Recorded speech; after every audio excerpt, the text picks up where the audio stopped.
ALT audit, law और tax, ये वो सब्जेक्ट्स हैं जिनके अंदर 99% बच्चा फेल होता है, जिनकी कारण से मींस जो फेल होने वाले बच्चे होते हैं उनमें से 99% इन कारणों से फेल होते हैं। इन ऑडिट, लॉ और टैक्स के पेपर्स ने खून पी रखे हैं। इनके लिए कोई ऐसी स्ट्रेटजी हो ताकि ना केवल हम इनमें पार हो सकें, एग्जेम्पशन स्कोर कर सकें। बिल्कुल सही जगह आए हो, बिल्कुल सही वीडियो को क्लिक किया है बच्चा पार्टी, वेलकम। हाँ, क्लिक कर दिया है तो अंत तक जरूर देख लेना, क्योंकि आखिरी 2 मिनट, आखिरी 1.5 मिनट जो चीजें मैं आपको बताऊंगा, मात्र वहीं से 20 नंबर की कम से कम मिनिमम वृद्धि इन सब्जेक्ट्स में पर सब्जेक्ट आपको मिल करके चलेगी। अभी तक लाइक नहीं किया है, लाइक करो, बेहद कीमती इंफॉर्मेशन है वीडियो में। वीडियो का लाइक टारगेट 30 लाइक्स का रखते हैं, मुझे पूरा यकीन है आप लोग कंप्लीट करा देंगे। बिना किसी देरी के शुरू करते हैं, लेके प्रभु का नाम। 10 तीनों का अलग अलग बताऊंगा, ऑडिट का अलग, लॉ का अलग, टैक्स का अलग। पर सर आप तो एडवांस अकाउंट्स पढ़ाते हो ना, उसके लिए कैसे फ्री ऑफ कॉस्ट मदद करके चलूंगा वो भी बताऊंगा।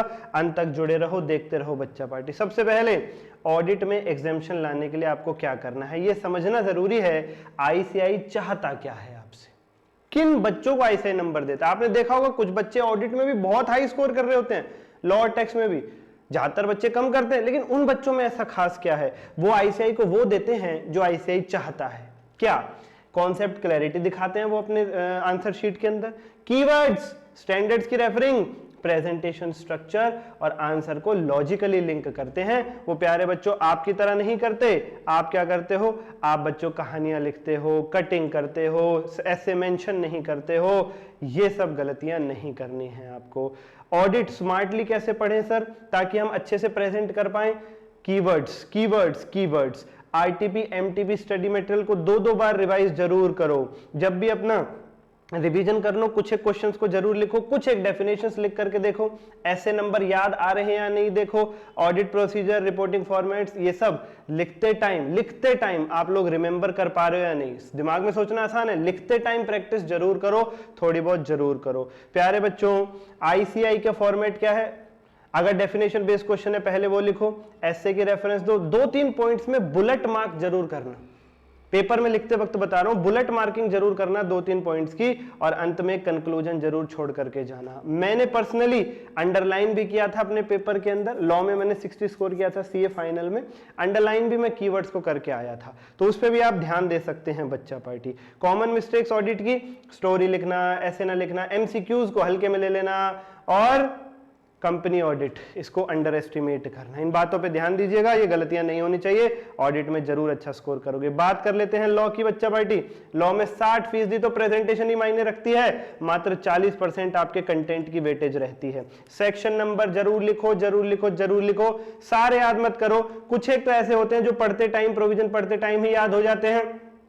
अब आपके टीचर्स कहते हैं मत लिखो, मैं कह रहा हूं एग्जामिनर 2 बच्चों के पेपर चेक कर रहा है, एक जिसने नहीं लिखे, एक जिसने लिखे हैं, वो अंदर से लिखे हुए वाले बच्चे से ज्यादा खुश होगा। मेन जरूर लिखना बच्चा पार्टी। और सर आप अभी एडवांस अकाउंट्स का कह रहे थे कुछ, अभी बस बताता हूं थोड़ी देर में। उसके बाद केस लॉ, फॉर अगर कोई केस लॉ मेंशन है तो प्रॉपरली उसका नाम और उसका फॉर्मेट प्रॉपरली मेंशन करो। क्रिस्प आंसर लिखना है, कहानियां नहीं लिखनी है, टू द पॉइंट लिखो। कम लिखोगे तब भी पूरे मार्क्स मिलेंगे, लेकिन ठीक होना चाहिए। सेक्शन वाइज इंडेक्स बना लीजिए अपने रिवीजन रजिस्टर के अंदर। 30 मिनट कम से कम 30 मिनट सेक्शंस की रिवीजन कर लीजिए, 1 या 2 दिन लगा करके सारे। आईसीआई के पास्ट ईयर के पेपर जरूर करिए, लॉ के लिए जरूर, और लास्ट मिनट के लिए फ्लो चार्ट्स जरूर रेफर करके चलिए प्यारे बच्चों, लास्ट मिनट रिवीजन के लिए। एग्जाम में कैसे लिखें सर, पहले प्यारे बच्चों लिखो सेक्शन का नाम और नंबर, फिर उससे रिलेटेड प्रोविजन, फिर fact of the given case, question ने क्या दे रखा है, और फिर उसको मैच करके अपना कंक्लूजन बताओ। ये 4 हेडिंग बनाइएगा, सेक्शन नंबर और उसका नाम या एक्ट का नाम, फिर उसके प्रोविजंस, फिर क्वेश्चन ने क्या दे रखा, और लास्ट में कंक्लूजन कि क्वेश्चन में जो कंपनी ने काम किया है वो ठीक किया है या नहीं। अगर ऐसे करेंगे तो बिल्कुल सही रहेगा। क्या मिस्टेक अवॉइड करनी है लॉ में, कंक्लूजन जल्दी लिख देते हैं बच्चे, जल्दी होती है कंक्लूजन लिखने की, नहीं बिल्कुल अंत में ले जाके कंक्लूजन दो एग्जामिनर को। एलएलपी इसको स्किप मत करना आसानी से, इसको हल्के में मत लेना। और प्यारे बच्चों ये अपना सेक्शन नंबर जैसा मैंने बता दिया याद रखना है। एडवांस अकाउंट्स के लिए बच्चा पार्टी मात्र 30 आवर्स के अंदर, 35 आवर्स के अंदर हम लोग पूरे सिलेबस की revision, case based MCQ, chapter wise test, जब से न्यू सिलेबस आया तब से अब तक के आरटीपी, पीवाईक्यू, एमसीक्यू के सिलेक्टेड क्वेश्चन सब करा रहे हैं। जिसके अंदर YouTube पर कॉन्सेप्ट और कुछ क्वेश्चंस रहेंगे और बाकी सारी फैसिलिटीज नॉमिनल से प्राइस पे एक बैच है जिसका लिंक इस वीडियो के डिस्क्रिप्शन में मिलेगा। चार्ट रिवीजन बैच के नाम से है, आप चैनल पे जाके डेमो देख लीजिए और बैच ज्वाइन कर लीजिए। चार्ट की हार्ड बुक भी मिलेगी, मात्र 2 चार्ट्स के अंदर आपका पूरा सिलेबस, वहां से भी हम रिवाइज करा के चल रहे हैं। बढ़िया बढ़िया टेक्निक्स हैं, मुझे डीएम भी कर सकते हैं आप उस चीज के लिए। ओके सर जी। प्यारे बच्चों, टेक्स्ट के अंदर न्यूमेरिकल बेस्ड चैप्टर है, जो हाई स्कोरिंग चैप्टर्स है, सब्जेक्ट है, जो हाई स्कोरिंग चैप्टर्स हैं उन पर ध्यान दे करके चलिएगा। जो हमारे हेड्स हैं, जो मेन 5 हेड है, उन पर जरूर ध्यान देना। और जीएसटी में ये जो आपके सामने फ्लैश हैं, इन पर जरूर ध्यान दे करके चलिएगा। ये कीमती चैप्टर्स हैं। पहली बात तो ये ध्यान रखनी है, पढ़ते टाइम क्या ध्यान रखना है, जो डेट्स वगैरह हैं उनके लिए शीट बना लीजिए, कितने दिन के अंदर क्या है, अपील हो सकती है, क्या हो सकता है, वो जरूर उनको हल्के में मत लेना। अपील वाले जो ये चैप्टर्स होते हैं, ये सब जिनमें डेट्स होती है मेनली, मैं ये कहना चाह रहा हूँ, ठीक है। Okay sir, okay sir. Thereafter ITP MTP PYQ again very important, और इनमें थ्योरी करने की जरूरत नहीं है, गलत लिखा हुआ है।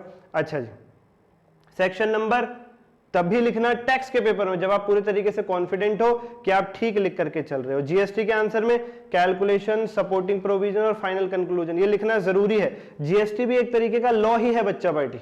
इनकम टैक्स में फिर भी उतनी जरूरत नहीं पड़ती, कैलकुलेशन ज्यादा होती है। जीएसटी फिर भी एक थोड़ा सा ज्यादा लॉ ओरिएंटेड है, उसमें आपको वही चीजें ध्यान रखनी है कि आपके सपोर्टिंग प्रोविजन और फाइनल कंक्लूजन जरूर लिखा हो जीएसटी के आंसर के अंदर। ये मिस्टेक्स मत करना टैक्स और जीएसटी में, राउंड ऑफ ना करके चलो, जीएसटी की थ्योरी को हल्के में लो। वही मैं कह रहा हूँ, थोड़ा सा लिखना पड़ता है जीएसटी में।